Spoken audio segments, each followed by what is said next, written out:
Welcome to whistle. కూటమి ప్రభుత్వం కొలువుదీరిన తర్వాత విజయవాడ ఎయిర్పోర్ట్ నుంచి సింగపూర్కు నిన్న తొలి విమాన సర్వీసు ప్రారంభమైంది. గతంలో రాష్ట్రం విడిపోయిన తర్వాత మొదటిసారిగా అప్పట్లో సింగపూర్కు విమాన సర్వీసును నాటి తెలుగుదేశం ప్రభుత్వం ప్రారంభించింది. అది కూడా ఆనాడు విమాన సర్వీసు నడిపిన ఇండిగో ఎయిర్లైన్స్కు నష్టం వస్తే ఆ నష్టం ప్రభుత్వమే భరుస్తుంది అని ఒక అసాధారణ భరోసా కల్పించి నాడు సర్వీస్ ప్రారంభించారు. కానీ అనూహ్యమైన స్పందన. సింగపూర్ విమాన సర్వీసు సూపర్ హిట్ అయింది. ఆ తర్వాత వైసీపీ అధికారంలోకి వచ్చింది. సింగపూర్ సర్వీస్ ఎందుకు రద్దయిందో నాటి పాలకులు నేటి వరకు చెప్పలేదు. ఏంటి, ఒక విమాన సర్వీసు గురించి డిబేట్ జరగాల్సిన అవసరం ఉందా అని మీకు అనిపించవచ్చు. రాష్ట్రం రెండు ముక్కలు చెయ్యకముందు హైదరాబాద్ బేగంపేట విమానాశ్రయం స్థానంలో శంషాబాద్ విమానాశ్రయం రెక్కలు విప్పి విమానాలు ఎగరటం మొదలైన తర్వాత మాత్రమే హైదరాబాద్ నగరం ఆర్థిక రెక్కలు విప్పి ప్రపంచానికి తన సత్తా చాటింది. ప్రతిరోజు 550 విమాన సర్వీసులు కొనసాగుతున్నాయి. ఇప్పటి వరకు 2,50,00,000 మంది ప్రయాణికుల అవసరాలు తీర్చింది శంషాబాద్ ఎయిర్పోర్ట్. సంవత్సరానికి 2 కోట్ల మంది ప్రయాణికుల అవసరాలు తీర్చడానికి సిద్ధమవుతుంది. ఆంధ్రప్రదేశ్ తొలి అడుగు వేసింది. ఎంత పెద్ద విజయమైనా ఒక అడుగుతోనే మొదలవుతుంది. మనతో మాట్లాడటానికి సింగపూర్ నుంచి 2 ప్రవాస తెలుగువారు అందుబాటులో ఉన్నారు. Mister Edlapalli Jawahar Chowdary is a senior technology leader heading the infrastructure division of the leading multinational company in Singapore. With decades of experience in engineering operations, he has been a respected voice in the tech community. He served as a president of the Singapore Telugu Samajam from 2011 to 2013 and played a key role in bringing Telugu television content from AP channels to Singapore for the first time through Singtel TV. An active entrepreneur, Mr. Chowdhury traveling frequently between Singapore and India to oversee his ventures. Widely recognized for his cultural involvement in the community service, he is a familiar and respected figure among Telugus in Singapore. Welcome to Vigil Jawahar Garu. And the second person, Mr. Sivaprasad Kolla, CEO, SP, ScienceNet, born in Kakumanu village, Guntur district. Mr. Sivaprasad Kolla's journey is a true reflection of perseverance, vision, and entrepreneur spirit. After completing his master's in electronics, he moved to Singapore to explore opportunities in the growing field of information technology. In 2004, he founded SP ScienceNet Pte Limited, an IT systems integration of data center services company headquarters in Singapore. Under his leadership, SP ScienceNet has expanded its presence across Hong Kong, India, Australia, Japan, Taiwan, and South Korea, serving clients, financial and government sectors. With over 2 decades of experience in managing and delivering large-scale IT infrastructure and cybersecurity projects, Mr. Siva is an active contributor to the Telugu community in Singapore, supporting cultural and social initiatives to bring together Telugu-speaking professionals and families. His leadership reflects both technical and excellence in community service, bringing tradition with technology. Welcome, Shivagaru. నమస్కారం అండి. శివగారు, సింగపూర్కి ఆంధ్రప్రదేశ్కి మధ్య వ్యాపార సంబంధాల బాంధవ్యాన్ని వివరిస్తారా? Thank you అండి. Thank you for whistle TV. ప్రస్తుతం ఆంధ్రప్రదేశ్ మరియు సింగపూర్ మధ్య వ్యాపార సంబంధాలు క్రమంగా బలపడుతున్నాయి. ప్రత్యేకంగా IT services, data centre operations, port logistics, agritech, renewable energy మరియు అర్బన్ ఇన్ఫ్రాస్ట్రక్చర్, ఈ రెండిట్లో కూడా చాలా కోఆపరేషన్ బాగా పెరుగుతుంది. సింగపూర్ ప్రైవేట్ కంపెనీలు మాత్రమే కాకుండా మన ప్రభుత్వ సంస్థలు కూడా smart city planning, skills development and digital governance లో కోఆపరేషన్ గా భాగస్వామ్యం చూపిస్తున్నాయి. ఇది కేవలం వ్యాపార సంబంధం కాదు, knowledge sharing and governance excellence ఇది ఉదాహరణగా మనకి నిలుస్తుంది. సింగపూర్ ప్రభుత్వం ఆంధ్రప్రదేశ్లో ఏ ఏ రంగాల్లో కీలకమైన అంశాల్లో పెట్టుబడి పెట్టే అవకాశాలు ఉన్నాయంటారు? సింగపూర్ కంపెనీలు బాగా ఎక్కువగా clean energy, ports, logistics, data centre, fintech, health care and tourism and higher education రంగాల్లో అవకాశాలు చూస్తున్నాయండి. అమరావతి ప్రాజెక్ట్ తర్వాత సింగపూర్ సంస్థలు ఆంధ్రప్రదేశ్ వాతావరణాన్ని బాగా అబ్జర్వ్ చేస్తున్నాయి. ఇక్కడ వారు industrial parks, tech clusters, renewable corridors మీద ఎక్కువ దృష్టి పెడుతున్నారు. ఇన్వెస్టర్స్ కావాల్సింది ఏంటంటే policy consistency and quick execution.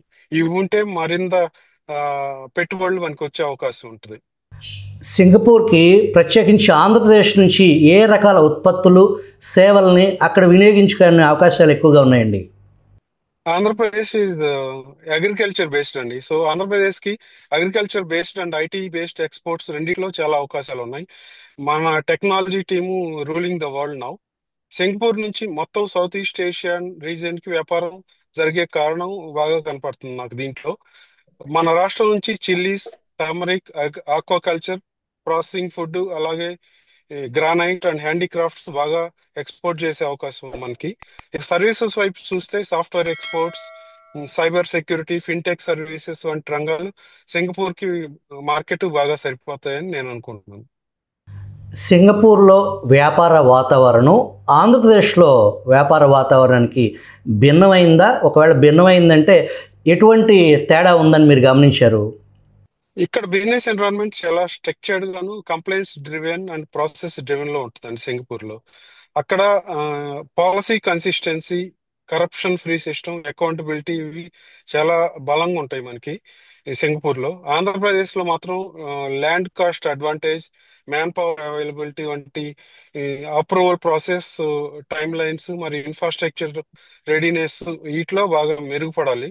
ఈ ఈ రెండు సింగపూర్, ఆంధ్రప్రదేశ్ కలిస్తే బెస్ట్ ఆఫ్ బోత్ వరల్డ్ అనే సిద్ధాంతంతో పనిచేస్తే ఏపీకి చాలా మార్పు వస్తుంది. అమరావతి నగర నిర్మాణంలో సింగపూర్ పాత్ర, అది పోషించబోయే పాత్ర మీద మీకున్న అవగాహన తెలియజేస్తారా? Singapore is a planning model అనేది long term sustainability and smart growth ప్రసిద్ధి అండి సింగపూర్. అమరావతి రూపకల్పనలో వారు green corridors, flood resilience, smart mobility, data driven governance వంటి అంశాలలో బాగా దాంట్లో ఇంక్లూడ్ చేశారు. అది ఏపీకి వరల్డ్ క్లాస్ సిటీ స్టాండర్డ్ తెచ్చే అవకాశం ఉంటుంది సింగపూర్తో కలిసి పనిచేస్తే. అమరావతి విషయంలో విభజిత ఆంధ్రప్రదేశ్ ఒక అగ్రిమెంటు ఏర్పరచుకోవటం, తర్వాత ప్రభుత్వం మారటం, గ్యాప్ రావటం, ఇప్పుడు మళ్ళీ సింగపూర్ ఇన్వాల్వ్మెంటు, ఈ మధ్యలో జరిగిన ఈ డిస్టర్బెన్స్ని అక్కడి ప్రజలు కానీ అక్కడి ప్రభుత్వం కానీ ఏమనుకుంటున్నారండి? మనకి జరిగిన ఇనిషియల్ గా సింగపూర్ నుంచి మన అమరావతికి జరిగిన ఇనిషియల్ మోడల్లో, ప్లానింగ్ మోడల్లో సింగపూర్ వాళ్ళు చాలా ఎంతూజియాస్టిక్ గా ఆంధ్రప్రదేశ్ అనేది మన సిటీ, మనమే కలిసి డెవలప్ చేయాలనే ఉద్దేశంతో అప్పుడు మొదలైంది ఆ ప్రయాణం. అదే టైంలో నేను సింగపూర్ లో ఉన్న సింగపూర్ బిజినెస్ ఫెడరేషన్ వాళ్ళతో కలిసి అమరావతికి ఇక్కడున్న కొంత ఎంటర్ప్రెన్యూర్స్ తో కలిసి రావటం జరిగింది. ఆ టైంలో మన చంద్రబాబు నాయుడు గారితో కలిసి ఒక మీటింగ్ లో కూర్చున్నప్పుడు సిబిఎన్ గారు చెప్పింది ఏంటంటే, మనం ఇదే కంటిన్యూ అయితే మనం ఇప్పుడున్న వీక్లీ 3 times కాకుండా అవసరమైతే డైలీ 2 సార్లు ఫ్లైట్లు నడుపుతాం, మనం అంతా యాక్టివ్ గా పనిచేసి మన సిటీని ముందులో తీసుకెళ్దామని ఆ రోజు జరిగిన మీటింగ్ లో నేను కూడా ఉన్నాను.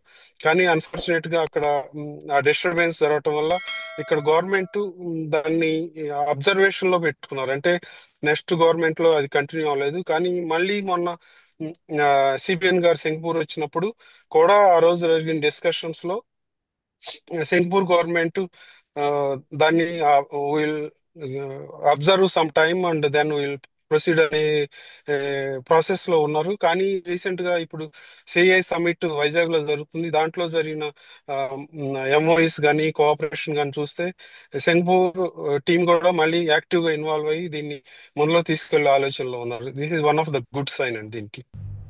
జవహర్ చౌదరి గారు, ఏదైతే నిన్న మళ్ళీ సెకండ్ టైము సింగపూర్కి డైరెక్ట్ ఫ్లైట్, దాని అవసరాన్ని అక్కడి ప్రవాస ఆంధ్రులకి ప్లస్ ఇటు ఆంధ్రప్రదేశ్ గ్రోత్కి అటు సింగపూర్కి డైరెక్ట్ ఫ్లైట్ కనెక్షన్ ఉండటం మూలాన జరిగే మేలు ఏంటో వివరిస్తారా?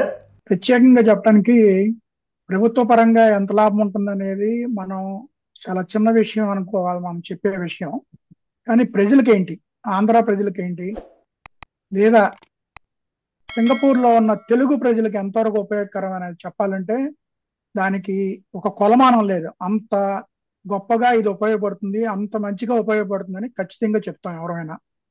ప్రత్యేకించి మొదటిసారి ఎవరైతే ఇండిగో వాళ్ళు ముందుకు వచ్చి వైబిలిటీ మీద పనిచేస్తానని వచ్చారో వాళ్ళకి అసలు వైబిలిటీ పేమెంట్ చేయాల్సిన అవసరం లేకుండానే ఎంతో లాభదాయకంగా వాళ్ళు చేసుకున్నారు అప్పట్లో. ఇప్పుడు కొత్తగా మొదలైన ఈ ఫ్లైట్ లో కూడా 95% ఫిల్ అయ్యి వెళ్ళి అటు ఇటు కూడా ఫ్లైట్స్. దాన్ని బట్టి ఫస్ట్ ఫ్లైటే ఇలా వెళ్ళటం అనేది ఎంత సంతోషకరమైన విషయమో మేము చెప్పలేమన్నమాట. ఈ ఫ్లైట్ తెచ్చుకోవడానికి మేము ఎంతో కష్టపడ్డాం అని చెప్పాలి ఈసారి. ఇంతకు ముందు కూడా లాస్ట్ టైం వచ్చినప్పుడు కూడా మేము ఎన్నోసార్లు ఎన్నో రకాలుగా రిక్వెస్ట్ చేసాం. అప్పట్లో బాబు గారు కూడా చాలా ట్రై చేశారు. మొత్తం మీద మాకు ఫ్లైట్ పడింది. దాన్ని అనుకోకుండా చెప్పలేం ఏం జరిగింది అనేది అందరికి తెలిసిన విషయం. ఇది ఇప్పుడు మళ్ళీ ఫ్లైట్ పట్టడం అనేది మాకు చాలా సంతోషంగా ఉంది. ఇది చాలా ఉపయోగకరం. ఎంత ఉపయోగకరం అనేది కొలమానం లేనంత ఉపయోగకరం అని చెప్పగలను నేను. గతంలో మీరు ప్రయాణం చేసేటప్పుడు ఆ ట్రాన్సిట్ ఫ్లైట్ ఇబ్బందులు తెలియజేస్తారా? ఏ రకమైన ఇబ్బందులు ఉంటాయి అనేది? చాలా ఇబ్బందులు ఉన్నాయండి. ఫస్ట్లో మాకు చెప్పాలంటే ఒక రకంగా విజయవాడ నుంచి డైరెక్ట్ ఫ్లైట్ ఎప్పుడైతే మిస్ అయిపోయిందో అప్పుడు ఎయిర్లైన్స్ వాళ్ళు కూడా చాలా కోఆపరేట్ చేసి చాలా తొందరగా ట్రాన్సిట్ టైమింగ్ తగ్గించి పెట్టారు. తర్వాత మరి ఏ కారణం చేతో తెలియదు కానీ అప్పట్లో 6 to 7 hours ఈవెన్ మన డైరెక్ట్గా వెళ్తే ఉండే ఫ్లైట్ని ఎప్పుడైతే ఫ్లైట్ పోయిందో అప్పుడు 9 to 10 hours తీసుకొచ్చారు వాళ్ళు. అంటే ఇంక్రీజ్ చేశారు తప్పలేదు వాళ్ళకు కూడా. ఎందుకంటే చెన్నై కానీ హైదరాబాద్ కానీ అలా దిగి రావాల్సి వచ్చేది అనమాట. తర్వాత ఈ రోజున చెప్పాలంటే గత 6 నెలల నుంచి మినిమం 17 hours లేకుండా అసలు కనెక్టివిటీ ఫ్లైట్ అనేది లేదు మాకు. ఈవెన్ హైదరాబాద్ నుంచి కూడా ఎలా జరుగుతుందంటే అసలు హైదరాబాద్లో దిగి మన ఫ్లైట్ మళ్ళీ కనెక్టింగ్ ఫ్లైట్ కోసం హైదరాబాద్లో ఉండటం అంతసేపు అంటే చాలా ఇబ్బందిగా ఉండి ఎవరన్నా చుట్టాలింటికో లేకపోతే మనకి ఏదైనా సెకండ్ హౌస్ ఉంటే వెళ్ళి ఆ రెస్ట్ తీసుకుని మళ్ళీ మరుసటి రోజు పొద్దున చెక్కే అంత తీరుగా మారిపోయింది. అది ఎంతో బాధగా అనిపించేది అనమాట. మాకు కాకపోతే చేసేది ఏం లేదు, ప్రయత్నిస్తున్నాం. అప్పటికీ మేము ఎన్నోసార్లు ఎన్నో రకాలుగా ఎన్నో అసోసియేషన్స్ ఎంతో మంది ఇండివిజువల్స్ ఎన్నో రకాలుగా ట్రై చేసి ఈసారి ఈ ఫ్లైట్ని తెచ్చుకోగలిగాం. దీనికి నిజంగా చెప్పాలంటే ప్రస్తుత పాలకవర్గానికి మేము ఎంతో రుణపడి ఉన్నామని చెప్పాలి. ఈసారి ఈ ఫ్లైట్ ఎట్టి పరిస్థితుల్లోనూ తీసివేయబడదని ఆశిస్తున్నాం. అంతేకాదు మేము ఇంకోటి కూడా కోరుకుంటున్నాం. ప్రస్తుతం వారానికి 3 రోజులు ఉన్న ఫ్లైట్ త్వరలో అది ప్రతిరోజు ఫ్లైట్ గా మారుతుందని ఆశిస్తున్నాం. అంత వైబిలిటీ కూడా వస్తుంది.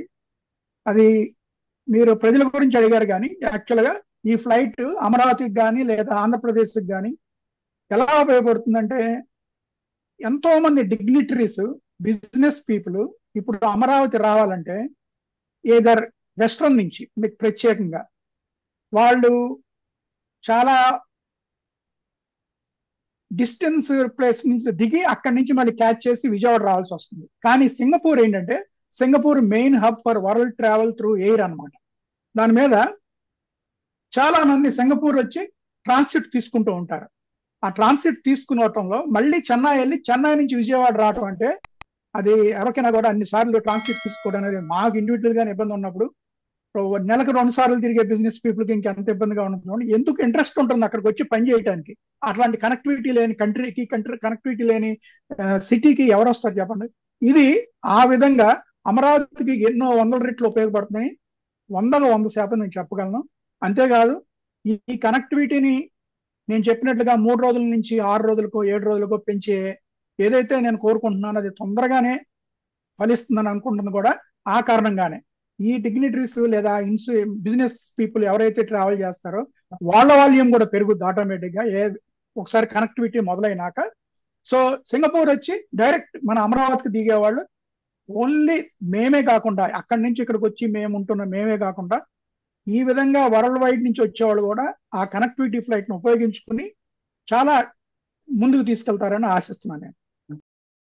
అంటే వ్యాపారస్తులు, ఉద్యోగస్తులు, స్టూడెంట్సు, టూరిజం ఇవన్నీ కూడా ఒక కంట్రీకి డైరెక్ట్, దట్టు సింగపూర్ కంట్రీకి డైరెక్ట్ కనెక్షన్ ఉండటం వల్ల ఇన్ని రకాలుగా గ్రోత్ పెరిగేదానికి అవకాశం ఉందంటారా? కరెక్ట్గా మీరు చెప్పింది అదే కరెక్ట్. దానివల్ల మీకు టూరిజం పెరగడం కన్నా బిజినెస్ పెరగడం కన్నా ముందుల మేము కోరుకుంది మాకు వచ్చింది అనేది ఆనందం ఎక్కువగా ఉంది. ఎందుకంటే ట్రావెల్ టైం మాకు బాగా తగ్గుతుందండి. మాకు ప్రత్యేకంగా 5 అవర్స్ 5.5 అవర్స్ లేదా మాక్సిమం కొంచెం డిస్టెంట్, ఇటు ఖమ్మం అనండి, లేకపోతే అటు తూర్పుగోదావరి అనండి, లేకపోతే ఇటు నెల్లూరు అనండి, లేకపోతే ఇటేపు వైజాగ్ అనండి. ఈవెన్ వైజాగ్ దాకా అంటే వైజాగ్ ఆల్రెడీ ప్రస్తుతానికి అయితే 3 days ఫ్లైట్ ఉంది. అది కూడా బహుశా ఎన్నాళ్ళు నడుస్తుంది తెలియదు ఒకసారి మొదలైనాక. But that is different case. దీనివల్ల ఏంటంటే ఈ చుట్టుపక్కల వాళ్ళందరూ కూడా మాక్సిమం 7 అవర్స్ 8 అవర్స్ లో బ్యాక్ దూరంగా ఉన్న వాళ్ళు అయితే 8 అవర్స్ లో ఇళ్ళకి వెళ్ళిపోతారు. ఇది వరకు వాళ్ళకైతే 21-22 అవర్స్ పట్టేది. అంటే ఒక రోజు ట్రావెల్లోనే ఉండేవాళ్ళు. అట్లా ఉండేది అనమాట. సో గ్యారంటీగా ఇది చాలా ఉపయోగకరంగా ఉంటుందండి అమరావతికి, చాలా ఉపయోగకరంగా. సింగపూర్ తెలుగు సమాజం చాలా చైతన్యవంతమైన శక్తివంతమైన సమాజం. ఈ డైరెక్ట్ ఫ్లైట్ కనెక్టివిటీ పట్ల అక్కడ ఉన్నటువంటి ఒక వర్గం కానీ కొంతమంది వ్యక్తులు సమూహం కానీ ఇది వేస్ట్ అనేలాంటి వార్తలు అక్కడి నుంచి మాట్లాడుతున్నారు అనేది మా దాకా వచ్చింది. అట్లా మాట్లాడే ఆలోచన పరులు అక్కడ ఉన్నారా వాస్తవానికి? ఉంటే ఆ భావజాలాన్ని ఎలా అర్థం చేసుకోవాలి? దానికి చెప్పాలంటే విషబీజం నాటిన వాళ్ళని అడగాలి. ఈ విధమైన విషబీజాన్ని నాటిన వాళ్ళని అడగాలి. మేము చెప్పలేము ఆ మాటలు. మేము సహజంగా వ్యాపారస్తులం ఉద్యోగస్తులం కాబట్టి మేము ఆ విషయాల్లోకి వెళ్ళము. బట్ ఒకే విషయం చెప్తాము, ఈ విషబీజాన్ని నాటిన వాళ్ళు పెంచి పోషిస్తున్న వాళ్ళు అర్థం చేసుకోవాలి. దాన్ని ఇక్కడ తెలుగు వాళ్ళు కూడా చక్కగా అర్థం చేసుకుని మారితే మంచిదని మేము కోరుకుంటున్నాం. అందుకన్నా ఎక్కువగా ఈ విషయం మీద మేము మాట్లాడలేము. రకరకాల మనుషులు ఉంటారనేది మా యాక్సెప్టెన్స్.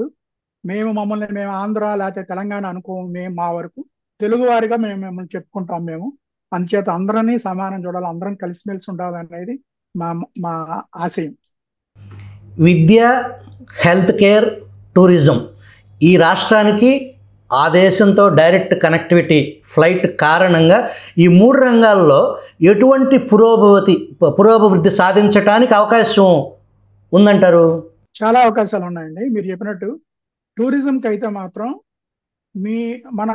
మన ప్రభుత్వం అంటే వాళ్ళు ఊహించినంతగా పెంపొందడానికి చాలా అవకాశం ఉంది. ప్రత్యేకంగా కనెక్టివిటీ ఫ్లైట్ అనేది ఉంటే దానికి తగ్గట్లో మనం అక్కడ కూడా టూరిస్టులకి అట్రాక్ట్ చేస్తూ మన ప్లానింగ్ ప్రోగ్రాము ఉంటే గనక ఆ విధమైన టూరిజం విషయంలో మాత్రం విపరీతమైన డిమాండ్ పెరుగుద్ది. మనకు కూడా ఎంతో ఆదాయం వస్తుంది. ముందల ఆదాయం కన్నా టూరిజంలో ఎప్పుడైతే టూరిస్టులు ఒక ప్లేస్ కి చూజ్ చేసుకుని వెళ్తుంటారో వాళ్ళ వల్ల ఆ ప్లేస్ తాలూకు ఇంపార్టెన్స్, కల్చరు, ప్రజల తాలూకు ఫ్రెండ్షిప్నెస్ అంతా కూడా వాళ్లే మన గురించి ప్రచారం చేస్తారు. మనం ప్రత్యేకంగా ఎటువంటి ప్రచారం చేసుకోవాల్సిన పని ఉండదు. టూరిజంలో ఉన్న గొప్పతనం అది. సో ఆ టూరిజాన్ని మన ప్రభుత్వం ఎదురికి ఉన్న వాడు గుర్తిస్తారు. బట్ దాన్ని వాళ్ళు కాన్సన్ట్రేట్ చేసి ఆ విధమైన ప్లానింగ్ చేసుకోగలిగితే సింగపూర్ నుంచి వచ్చే టూరిస్టులు ఆంధ్రప్రదేశ్ టూరిజం క్వాంటిటీలో 80% ఉంటారని నేను గ్యారంటీగా చెప్పగలనండి. ప్రత్యేకంగా ఇతర దేశాల నుంచి వచ్చే టూరిస్టులు. That reason behind is only thing, our Singapore Changi airport is a hub for the world. It's known to world as a #1 airport for number of times, number of years, even till to date. So many people will come here and spread across this East Asia. So ఇదంతా కూడా చోటాకి వెళ్ళాడు. Bali అని, లేదా Australia అని, లేదంటే Indonesia, Vietnam, Cambodia, ఇక్కడన్నిటికి వెళ్ళడానికి ఇక్కడ hub అన్నమాట టూరిస్టులకి. వాళ్ళు ఎప్పుడైతే ఇక్కడికి వచ్చేటప్పుడు ప్లాన్ చేసుకుంటారో కనెక్టివిటీ ఫ్లైట్ ఉంటే మన అమరావతికి, మన ఆంధ్రప్రదేశ్కి, లేదంటే ఈవెన్ తెలంగాణ స్టేట్ లో కూడా కొన్ని ఏరియాస్ ఏదైతే టచ్ లో దగ్గరలో ఉంటాయో అవి చూడటానికి మన విజయవాడని కనెక్టివిటీ ఫ్లైట్ ను ఉపయోగించుకుంటారని నేను ఆశిస్తున్నాను. నా నమ్మకం కూడా అది. శివ గారు, ఫైనల్గా మీరు చెప్పండి, ఈ కనెక్టివిటీ అనేది సింగపూర్కి, ఆంధ్రప్రదేశ్కి, అమరావతికి, సింగపూర్ ఎయిర్పోర్ట్కి కనెక్షన్ కారణంగా విద్య, హెల్త్ కేర్లో ఏ రకమైన మార్పులు రావడానికి అవకాశం ఉంది? ఈ పర్టికులర్ ఏరియాలో అండి ఐ థింక్ మనకి చాలా అవకాశాలు మనకి ఏర్పడతాయండి ఈ ఏరియాలో. మెయిన్గా ఈ కానీ యూత్కి ఎక్కువ దీంట్లో చాలా అవకాశాలు ఏదంటే startups, educational, internships and global exposure ఈ కొత్త స్థాయికి వెళ్తాయి. It's become open up to the doors for them to be in Singapore and do their exposure is very good. Telugu youth can now think beyond boundaries, innovative locally and connect globally. అట్లానే health care, tourism రంగాల్లో వచ్చేసరికి we can do twinning programmes, skill diplomas and health కేర్లో telemedicine and medical tourism. ఈ Singapore is the one of the major hub for tele medical tourism. ఈ ఏరియాలో కూడా బాగా develop అవుతుంది. ఇంకా టూరిజంలో బుద్ధిస్ట్ సర్క్యూట్స్, టెంపుల్ ట్రైల్స్ ఈ రెండు ప్రాంతాల్లో మనం బాగా దగ్గర అవ్వచ్చు. ఎందుకంటే మన అమరావతి బుద్ధిస్టులకి చాలా one of the important place. ఈ సౌత్ ఈస్ట్ ఏషియా నుంచి అమరావతికి ట్రావెల్ చేసే వాళ్ళు చాలా ఎక్కువ మంది ఉంటారు. వాళ్ళు ప్రోగ్రామ్స్ కూడా వాళ్ళు చేయటానికి చాలా ఉన్నాయి. ఈ ఏరియాలో బాగా మనం దగ్గర అవ్వచ్చు. అట్లానే government to government and private level collaboration కనుక పెరిగితే ఆంధ్ర సింగపూర్ కారిడార్ భవిష్యత్తులో బికమ్ ఏ మోడల్ పార్ట్నర్షిప్ అవుతుందండి. దీంట్లో రాష్ట్రం విడిపోయింది, సుదీర్ఘ అత్యంత విలువైన 11 సంవత్సరాల సమయం గడిపేశాము. కానీ ఆంధ్రప్రదేశ్కు సంబంధించి అటు శ్రీకాకుళం నుంచి ఇటు పెనుగొండ వరకు రాష్ట్రంలో ఒక ఇంటర్నేషనల్ ఎయిర్పోర్టు, దానికి ఒక్క సర్వీస్ కూడా ఇంతకాలం పూర్తి స్థాయిలో కొనసాగించకపోవటం, ఈ రాష్ట్రానికి ప్రపంచంతో ఉన్న సంబంధాలని తెగిపోయేలా, తెంచేలా ఇప్పటివరకు ప్రయత్నం జరిగింది. ఈ ఒక్క సర్వీస్ కారణంగా ఆంధ్రప్రదేశ్ నుంచి ఏదైతే సింగపూర్ ఎయిర్పోర్ట్ అనేది గ్లోబల్ ట్రావెలర్ హబ్ కాబట్టి